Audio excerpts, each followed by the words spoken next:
Don't worry, this isn't Voyager Power of the Primes, Grimlock. Hello, my baby! Hello, my honey! Hello, my ragtime gal! Sunday, you kissed my wife! Baby, my heart's on fire! The Studio Series of Transformers figures is focused primarily on characters from movies, and they seem to have finally meandered away from the Bayverse studio to work on the animated 1986 movie. It's about time. And that movie certainly has a lot of grist for the mill, including the iconic Generation 1 Dinobots. And thus we now review Studio Series 8606 Grimlock with Autobot Wheelie. Grimlock is the Dinobot leader who turned into a robotic Tyrannosaurus, a disguise that fooled no one. When first introduced into Season 1 of the TV cartoon series, the Dinobots were all tough, fearsome opponents. So it was a shame in subsequent seasons when the writers devolved them, using them more often than not as mere comic relief. Perhaps it was because they wrote them always talking like cavemen, but the Dinobots were poorly handled in media after Season 1. An ignominious fate for these awesome characters. But based on appearance alone, I have high hopes for this figure, which comes packaged Studio Series style in a rectangular box, with a see-through window and character art tucked down here. Repeated on the side panel, and on the back, deceptive depictions of the figure in both modes. The same art is on the other side panel. Now let us open the box and unleash the beast.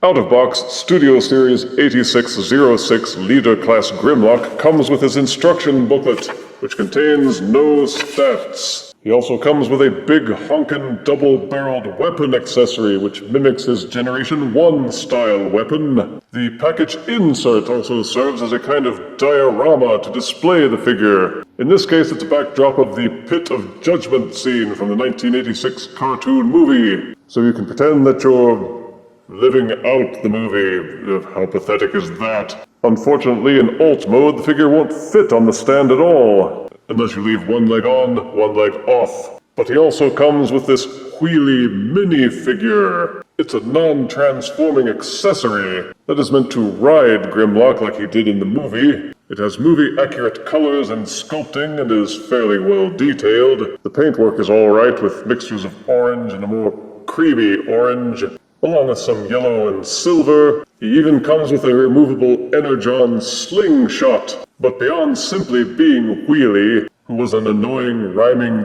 dink, the minifigure is cheaply done, with hollow gaps on all of his limbs. It has limited articulation with ball socket joints on the head, so it can waggle back and forth and also rotate 360 degrees. Each arm will rotate 360 degrees at the shoulder, though my arm has a tendency to want to pop off all the time. It snaps back on easy enough, but it also pops off easy enough. The elbows and the hands are totally immobile. He will rotate at the waist 360 degrees, and the hips are ball-socketed for full rotation. Run away! Run away! But there are no other rotation joints in the legs at all, not even on the knees, which means that he's stuck in this kind of permanent squatty potty mode. He doesn't stand up easily on his own. He's constantly wanting to fall over backwards. If you spread his legs wide enough and hunch him forward enough, he can stand up, but he looks ridiculous while doing it. It's nice that you can put him into some poses, but it was designed to perch on Grimlock using this tiny peg below the left thigh. Wheelie can plug into either of these holes atop the dinosaur legs, but don't do it. I tried once and the plastic is thinner there. It cracks and fractures. Besides, you can spread his legs and balance him on just as effectively. That is, if you want him anywhere close to your Grimlock figure at all. These grooves on the insides of his hollow pockmarked legs are meant to be slotted into these little pegs at the back of Grimlock's neck. You just kind of have to spread eagle the legs way far apart and angle them upwards until the pegs and the slots line up and align. Then you kind of squeeze him in place until he's in a riding posture. But keeping Wheelie riding on top of Grimlock's back is pretty much your only choice for display purposes. Me, I'm just going to throw him into my bin of unwanted accessories, because attaching him to Grimlock only diminishes Grimlock. Nobody cares about Wheelie anyway. It's Grimlock we wanted, and here he is in his alt mode, a bulky robotic tyrannosaur with pre-Jurassic Park posture. The overall first impression when looking at it is that the upper body is disproportionately small, especially the head. Given that the head and neck don't need to fold in anywhere for the transformation, they could easily have made the head larger to balance it out, especially when viewed from the front. It just tapers an awful lot. The belly seems really wide by proportion, and the legs are really far apart compared to the upper body. And he's got this big old hump on his back. The disproportion seems to go all the way back to the tail, which is really wide and seems more like a scoop or a shovel. For the most part, he feels pretty solid and holds together pretty well. But on my copy, the back portions don't seem to want to tab all the way in, or these particular joints just won't squeeze or hold together. But once you get over that, you can appreciate how good the figure is. There's a lot of sculpted detail with neat paint applications. The plastic is all hard, so there's no floppy rubber bits. Thank goodness. The colors are good, with mostly a Generation 1 accurate gray plastic that has a slight silvery sheen. The Generation 1 stick-on labels are missing, but they did add some clean paint applications to mimic the old decals and break the monotony. The arms and the tail portions are not a silver chrome like they were in Generation 1. Instead, they're a kind of pearly off-white color. Many have complained about this really dark patch on the belly and the chest, since the Generation 1 figure was much lighter, and it's sure not that dark on the box. Also, you will note that the neck portions, which are depicted as transparent on this box art, is nothing of the sort with the real figure. Having seen many of the promo pics of this figure, I was worried that the chest and the neck were going to be an ugly urine yellow. But once in hand, you can see that it's a much more pleasing, if not chrome shiny accurate gold color. For some reason, they did not mold any teeth into the front of the upper or lower jaw. Well, at least you can probably whistle.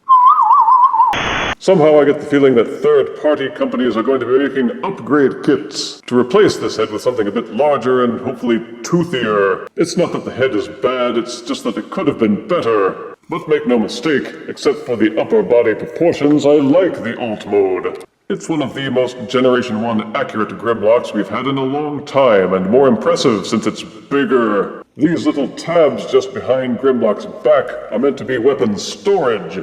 This side of the gun handle has these little tabs sticking out, which corresponds to these grooves. Line them up and push them in, and the gun will vaguely hold in place, allowing Grimlock to carry it on his back. The Tyrannosaur mode does have articulation, albeit not much. Starting with his tiny melon, you can hinge the head up this far, and hinge it down this far. The jaws will open and close slightly. They even threw in what looks like a tiny Battlemaster port at the back of his throat, which is compatible with any of the Fire Blast accessories from the War for Cybertron Earthrise or Siege lines. If you have any of those, you can jam it in Grimlock's mouth to convey him belching deadly flames.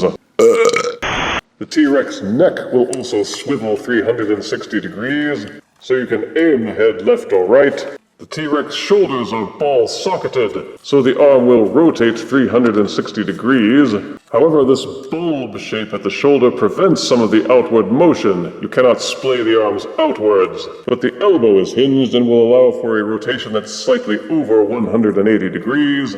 Unfortunately, the wrists have no articulation, so you can't give his claws that menacing curl. There's no other kind of articulation along the body or the tail. Everything is pretty much locked in place because of the transformation tabs. But each of the dinosaur legs has a ratcheted joint for 360-degree kicking rotation. There is a hinge on the inside which will allow the legs to splay outwards. There is a hinge at the upper leg, which allows it to swivel to the left and to the right, 360 degrees.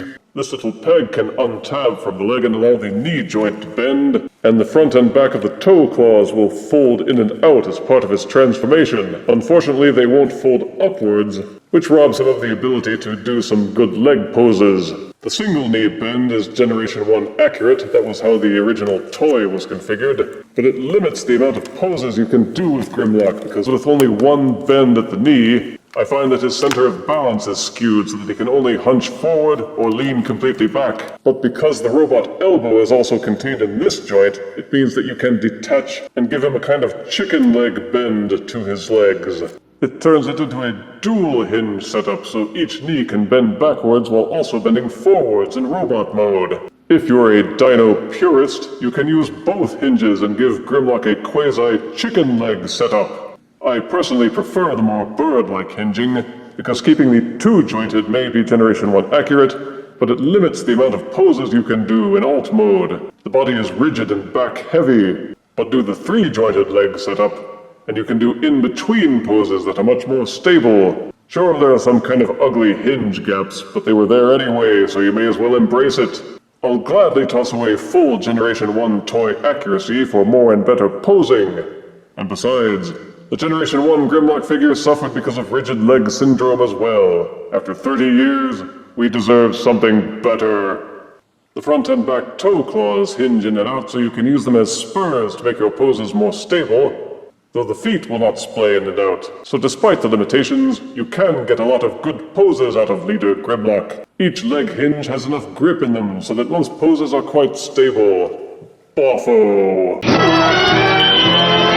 Transforming Leader Grimlock into robot mode will bring many people fond memories of when they transformed to Generation 1 Grimlock. It's best to start off with the rear section.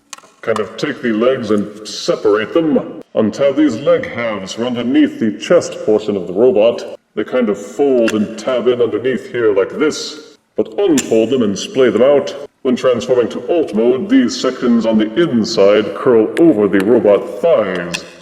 This accordion hinge setup allows the tail to fold inward, fold them up and get them out of the way. Then, like Generation 1, you can fold the dinosaur half back outward to reveal the legs. There's a kind of dual knee hinge setup on the inside. When transforming to alt mode, you kind of have to angle the knees so that they're bending downward a bit in the front at this section, but angled up towards the back. On the inside, there's a kind of sliding hinge. Just kind of worry the leg back and forth until the black portion of the knee is flush up against this gray portion here. This will allow you to fold the leg out completely and then straighten out this portion so that the knee is locked in place. As you can probably guess, you now fold these tail portions back inward, this tab and this groove locked together. Then these foot portions, which are angled forward like this, have this dual hinge setup. Angle them backwards until they are flush up against the back of the foot. Go back to the front of the dinosaur section and pop the head loose. Angle it up and out of the way. Then you untab and separate the front of the dinosaur chest. You will notice that there's not quite enough clearance to get it over the leg joint, but Hasbro had you covered this time. Use this hinge here to angle the body portion upwards, and once angled up, they will fold backwards and out of the way. Take a moment to gawp at all of the cool sculpting that they put into place, even though these portions are usually hidden most of the time. Then flip up Grimlock's head for the dramatic head reveal. There is a dual hinge set up here, and with none of the other tabs holding it in place, the chest portion will now fold upwards. Line it up with these tabs and grooves and lock it into place. Angle the dinosaur head backwards. You will see this tab on the back of his neck and a hole in his back. Those line up and lock together. Inside the dinosaur legs, you will see these hinge sections which flip outwards and click into place to reveal the robot fists. And with that, Grimlock's transformation is complete. In robot mode, Leader Grimlock combines the best of the Generation 1 cartoon depiction with the Generation 1 figure and tops it off with modern figure engineering for what could be the best Grimlock figure short of buying Masterpiece Grimlock. If the dinosaur proportions seemed a bit off, the robot mode seems bang on. Nothing appears to be too large or too small. He definitely blends the animation model appearance with the Generation 1 tributes. He feels quite solid in robot mode, and the only gaps are under the dinosaur feet inside the forearms where the hands have been folded out. The colors are mostly good, though some may still complain that this piece on the front is too dark, and whine that there is no actual shiny chrome. The head is black with a blue visor. He has his red underpants, gray body, and gold chest. And the paint application set off the portions that might otherwise just be boring and flat gray. While Power of the Prime Grimlock's toe claws were way too short, Studio Series Grimlocks seem a bit long, at least in robot mode. I wish that they could fold backwards to be more out of the way. Your only option is to kind of angle them in and cover up the hands. He even has those wings made out of the dinosaur portions of the upper body, which can be angled in and out, or up and down to your preference. I find that draping them up over the shoulders makes them stick out too far to the left and to the right for my taste, so I prefer to leave them pushed in and folded down, even though it's less Generation 1 accurate. The dino head and neck fold into the back and hide well enough, though I still think they could have made the head larger and still have it unobtrusive. There are a couple of options for weapon storage. You can take this hole at the back of the dinosaur neck and jam the gun handle into it. The 5mm peg is stubby, but it will still peg into either of Grimlock's hands. And according to the instruction manual, you're supposed to angle Grimlock's dinosaur arms so that they're kind of pointed out and squared like this. Then you take the weapon with this kind of notch at the back and slot it onto the arm for weapon storage. Yeah, I know it's pretty lame, but if you really don't know what else to do with the weapon, you can stash it back there. Some have complained that Leader Grimlock didn't come with an Energo sword accessory, but you can take the weapon from Power of the Prime's Nemesis Prime, and he looks just as good holding that, although his grip is so tight that you can't jam in the handle all the way without using a worrisome amount of force. Don't break it. He does have some 5mm ports which can be used to plug in Battle Masters, Titan Masters, Prime Masters, and Fire Blasts, and it's nice that you have the option. You can also still peg or balance Wheelie onto Grimlock, but why bother? Just throw him on the dung heap where he belongs. Without any electronics or automorph or any other gimmickry, they were free to give Studio Series Leader Grimlock a full range of articulation. The head will rotate 360 degrees on a ball socket, and it will also waggle up and down. The transformation hinge kind of loosens so you can add some additional forward and backward rotation. And of course the rear wings will angle backwards and up and down. Like the dinosaur legs, the shoulders of the robot will rotate 360 degrees with a ratchet joint, and you can swivel the arms outward all the way on this hinge. The upper arm rotation is still intact, and once you untab the elbow from the back thusly, the arm will rotate forward over 90 degrees. You can still pop the other joint loose from the arm if you want to give him a kind of crazy double arm hinge. But for the robot mode, I would leave it as a single elbow joint. Each hand will fold in and outward on the transformation hinge, clip into place, and the robot fists will rotate on a peg. They did that kind of thing where they turned half of the robot pelvis into hinge joints for the legs. So each leg will angle forwards all the way, and there is even enough clearance that they will rotate backwards all the way. This secondary hinge on the inside of the hips means that you can kick the legs outwards. A peg at the upper thigh will allow the leg to rotate 360 degrees. Each knee will bend backwards 90 degrees. Just be careful not to pop the rear portion of the leg loose. The robot feet will not tilt forwards or backwards, but you can tilt each ankle pretty far inwards. And you can loosen these back heel spurs to fold them to provide additional support when posing the legs. There is full 360-degree waist rotation, so the robot mode offers a strong array of articulation for excellent poses and playability. For size comparison, here is Studio Series 86 Leader Grimlock next to Transformers Animated Voyager Grimlock.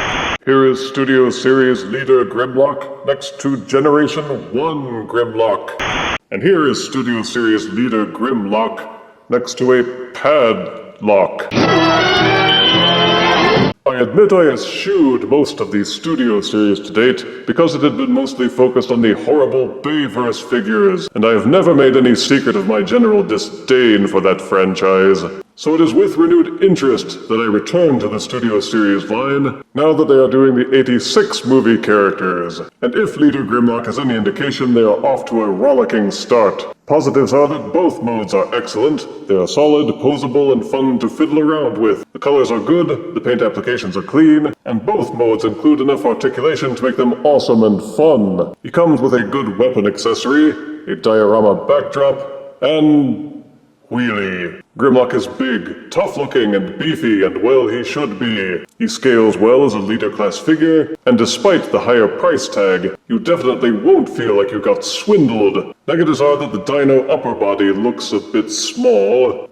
Some parts of the dino mode don't tab in as securely as I would like. The foot claws ought to fold backwards, and it's a bit of a tease that they didn't make the neck transparent. The chest plate is too dark, and there's the awful Wheelie minifigure, which ironically has proved to be just as annoying, obnoxious, and useless as the character in the film. His perma-squat makes him useless for anything other than tabbing onto Grimlock, and I don't even recommend doing that because the shoulder tab option stresses and fractures the plastic. The only thing I kind of like is the Energon slingshot, but only so I can give it to Starscream.